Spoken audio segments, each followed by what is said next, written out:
بسم اللہ الرحمن الرحیم۔ شروع اللہ کے نام سے جو بڑا مہربان اور نہایت رحم کرنے والا ہے۔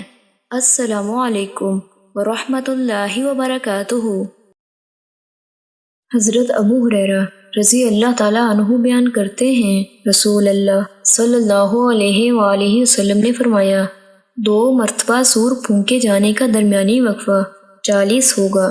انہوں نے عرض کیا، اے ابو ہریرہ 40 دن؟ انہوں نے کہا، مجھے معلوم نہیں۔ انہوں نے پوچھا، 40 ماہ؟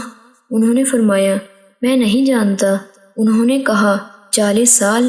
انہوں نے کہا، میں نہیں جانتا۔ پھر اللہ آسمان سے پانی نازل فرمائے گا تو اس طرح جی اٹھیں گے جس طرح سبزیاں اگ آتی ہیں۔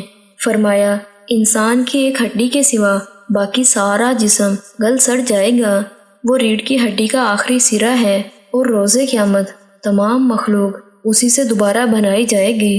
اور صحیح مسلم کی روایت میں ہے، فرمایا، انسان کو مٹی کھا جائے گی، البتہ ریڑھ کی ہڈی کا آخری سرا باقی رہ جائے گا، اسی سے وہ پیدا کیا گیا اور اسی سے دوبارہ بنایا جائے گا۔